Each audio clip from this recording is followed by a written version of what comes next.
Hey guys, last episode I looked at the Legiones Astartes, where they'd be used in battle, some of their tactics, that kind of thing. The episode preceding that I spoke about the Primarchs, and in the first episode I spoke about the Unification Wars at the beginning of the Great Crusade. During that episode I mentioned Mars, and how Mars came to be, with the different techno-cults that formed their own government during the Age of Strife, during the Dark Age of Technology, and the resulting alliance with Terra. I want to expand on that today and talk more about Mars and the Forge Worlds and their role within the Imperium and the Great Crusade. Mars itself is ruled by the Fabricated General. At the time of the Great Crusade and the Horus Heresy, that was Kelbor Hal, and he is very high up in the Imperium. He's a part of the ruling council of Terra, which basically makes all the decisions governing the Imperium on a civil level. Obviously the Emperor has final say, but he needs these people in order to keep things running. So yeah, very important guy. He's responsible for the running of Mars. Now, it's not a direct rulership of Mars. It's more like the sort of like the Roman emperors, I guess, or a king of a feudal society, something like, say, England or France during the Middle Ages. So, in those societies, you have different nobles, and those nobles are all responsible to you and will all do what you say, but are otherwise left to govern their own lands, draw their own taxes, as long as they pay tribute to you, that kind of thing. Satrapies and other minor kingdoms. It's a bit strange to explain it. And that's essentially how Mars functions. Instead of having a overall government from the top down, you actually have these sort of city-states like ancient Greece, your Spartas, your Athens, and they all pay homage to this one overruling entity, and that is the Fabricated General.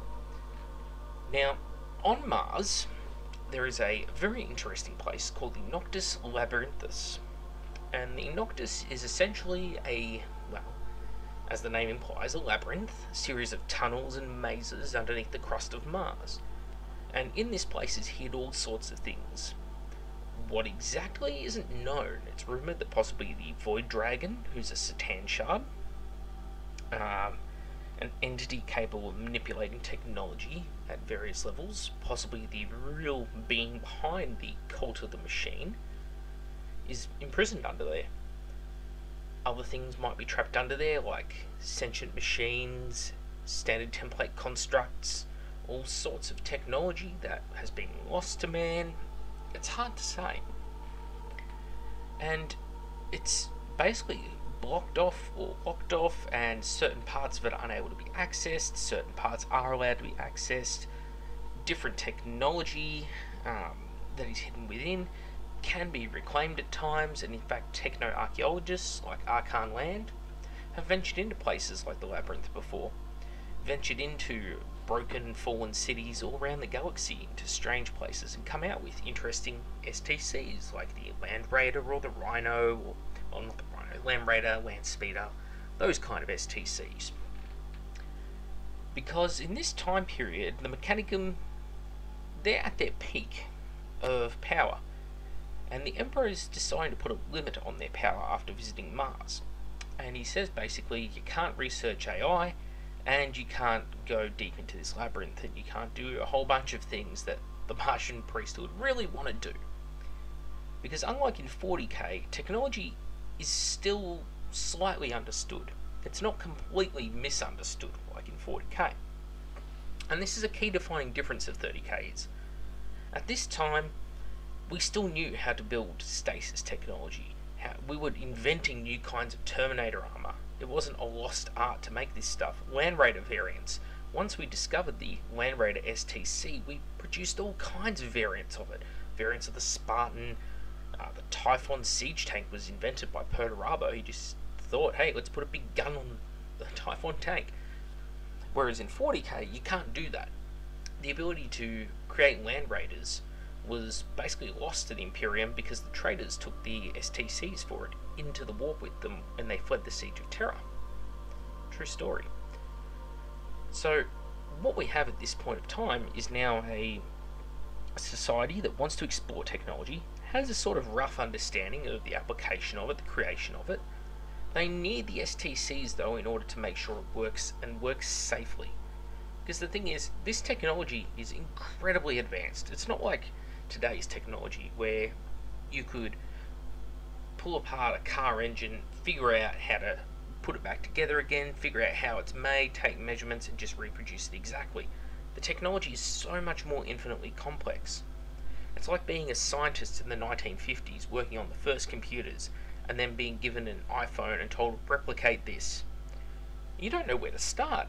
You don't know a thing about the programming that's gone into it. You don't know about the microprocessors, how parts of it were even made physically, because the technology to do it hasn't been invented yet. Well, in the 31st millennium, the technology to make those parts was being lost, destroyed. There could have been a machine that made a machine which made another machine, and all three of those machines in the line of succession have been destroyed. And you don't even have the original machine that you needed. It's just mind-boggling when you think about it. So it's not as simple as creating new technology in 40k like the Tau do. In 30k it's a little bit better though. In 30k, the Mechanicum, they do want to create things, and they're not as superstitious as they are in 40k, because they haven't had 10,000 years to stagnate yet. So that's a rough sort of overview of what they're trying to do with their technologies. As I mentioned before, there are different city-states within Mars. These sort of techno-city-states, however, focus on their own things. They have their own nobles, their own households. Some are focusing on things like chronology, the study of time. Others are focusing on things like there's priests who are looking after the biological things, the Magos biologists. There are priests who are looking after things like weapons. There are other priests who are looking after things like teleportation. There's all specialised fields, and often some of these city-states are studying particular things. So, if Mars is a feudal society, but it wants to be an empire, where are its colonies? Well, the colonies of Mars are the Forge Worlds, and they were established prior to the Great Crusade in the Long Night. What happened was, they sent out a bunch of different fleets, Noah's Ark type fleets. These ships sailed out into the void, through the raging warp storms, with the hopes of maybe making it to the other side and landing somewhere and setting up a sort of colony, tributary Forge World. And several of these did indeed succeed in this goal and created some very powerful Forge Worlds. Some are very strange, like Zauerkard, where they landed on a tropical planet with an atmosphere that corroded everything, and they landed with pretty much their ark destroyed. And they had to basically drill in underground and come up with new ways and technology to deal with that situation.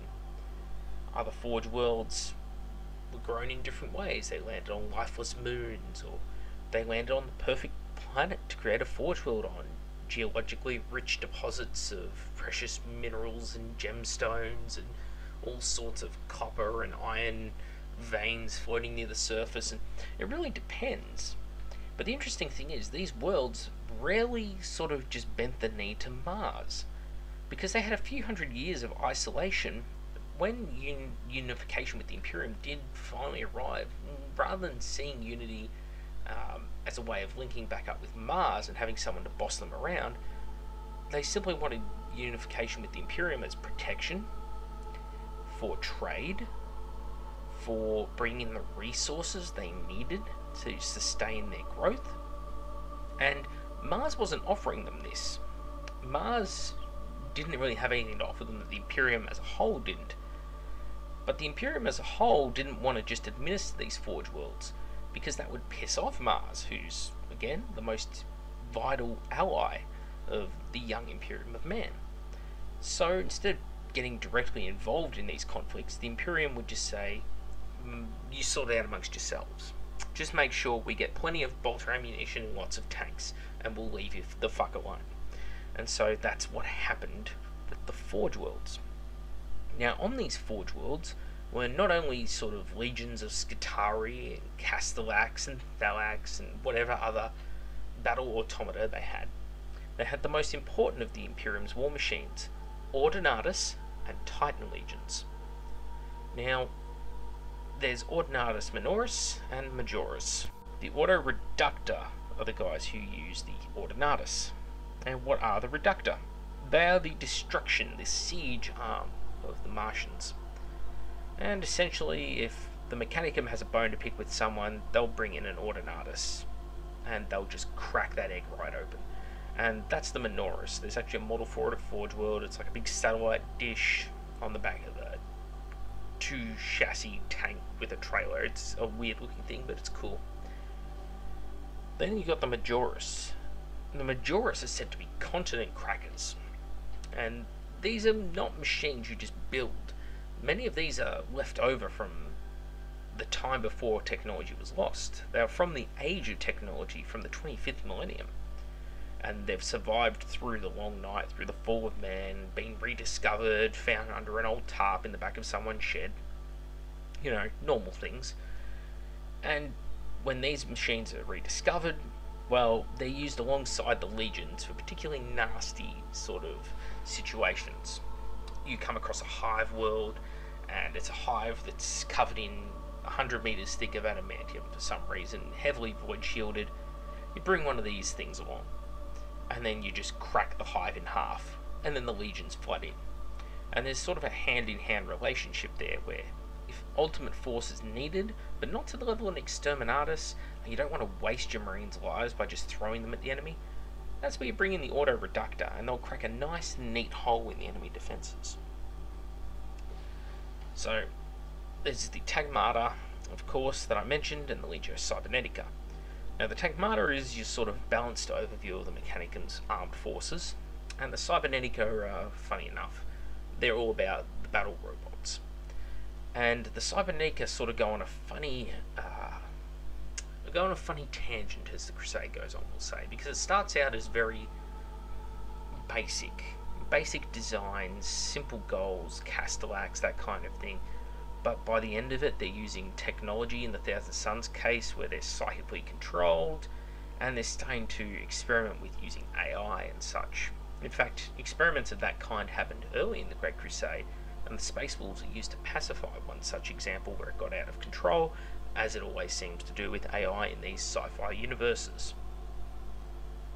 So that's the thing going on with Mars.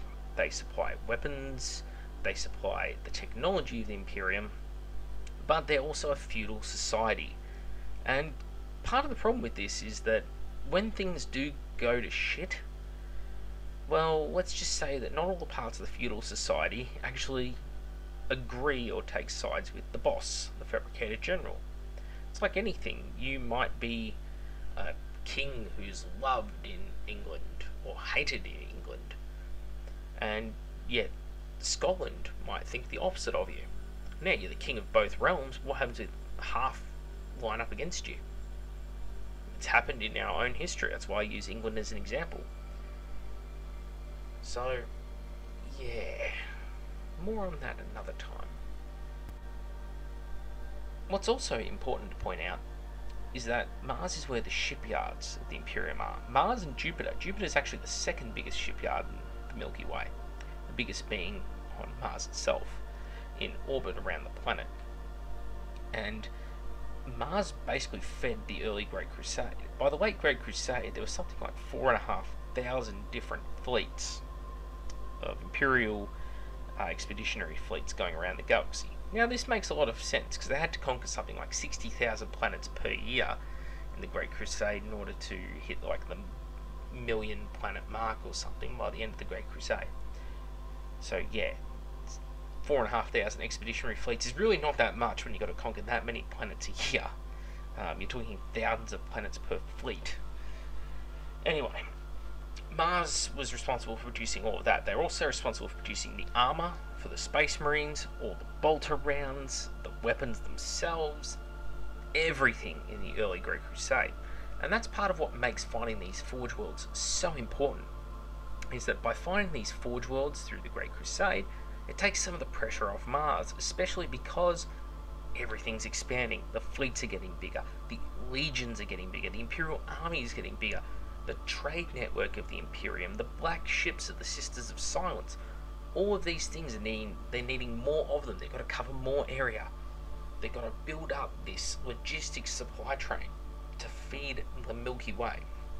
And I don't know how many people listening right now are familiar with space, but space is fucking huge. Okay? Our fastest spaceships, ships like Voyager 1, Voyager 2, they're going 70,000 kilometers an hour, around the 45,000 miles an hour mark. They've been doing that for 30 years straight, and they've just hit the point in space where the sun's gravity's not really pulling on them anymore. And that's not even a quarter of the way to the nearest star. So, yeah, that's crazy. That's how big space is. And you think about having to supply things in those sort of distances, even with warp travel. I mean, especially considering when it could take years to travel from one place to another in the warp because it's so fickle. And this is at a time where the warp is kind of calm, where chaos hasn't played their hand, and humans are, well, they're stepping out into the galaxy thinking it's, I won't say a safe place, but not as bad as it's gonna get by the 41st millennium. So, yeah, there's a lot of pressure on Mars, and getting control of these Forge Worlds isn't just expanding the power of Mars, it's actually expanding the Imperium's logistics capability to support itself, which is probably the most important thing. And of course, by discovering these different Forge Worlds, you also discover and start to combine the different technologies they may have come across or built during that time period. You go to one planet, like, let me think of one off the top of my head, Risa, and you discover they've got amazing plasma technology. You go to another one like Zhao Kad, psychically attuned automata. So by combining these things together, you get a more efficient Imperium, because you're able to bring out more types of war machines and combine them together. And as touched upon earlier, the Titans are the backbone of these worlds. Well, some worlds have different Titans, the technology of which is lost to another Forge World, and the two can share designs with each other. And suddenly, one world which forgot how to build Warhounds, but knows how to build Reavers, can share the Reavers with the world that knows how to build Warhounds, but can't build Reavers. So that's the beauty of combining these Forge Worlds in the Great Crusade. And the Martian goals are to discover a full STC, functioning STC system. They want the ability to go into a computer and say, we need a vehicle to do this, we need a design to do this, and the machine can just spit it out at the other end, tells you exactly how to make it. That's something that's lost to them, and they're making it up as they go. They've got to retool entire factories and learn from scratch by looking at half-finished, broken STCs, how to make something. For many of these sort of broken STCs they find, they might get the blueprints that shows 3/4 of a car, might be missing the engine, and they go, well, fuck, most of it's there, but what about that missing part? And the question is, you can't just put another engine in there. Is the power to weight ratio going to be right? What about the fuel? Is there some unforeseen thing that can go wrong by putting a certain engine into the chassis? Oh, it's complicated stuff. And that's if they get one which is 3/4 complete. What if they find one that's the opposite way around? It's 1/4 complete. They get a car and it's just the boot, and they don't have any of the rest of the car. That design's functionally useless to the Mechanicum. That's the sort of place you're in as the Mechanicum going into the Great Crusade. You're trying to rediscover technology you don't fully understand, and you know you won't understand it until you have it. And you're trying to supply the largest war machine in history, and you're trying to take in all these different worlds under your control, and you're running yourself like a feudal society, and the different feudal houses within your system all have goals of their own, and their goals are all different to one another. It's not as simple as wanting to be the boss at the top the Fabricator General, a lot of them are wanting to do their own research into things they're not allowed to, like AI. So Mars is very much fractured. It's completely schismed. It's insanity. And the only thing holding it together, ironically, is belief in a machine god who they think is the Emperor. Back with the Outer Circle. Hope you all enjoyed the episode, and I'll see you all next time.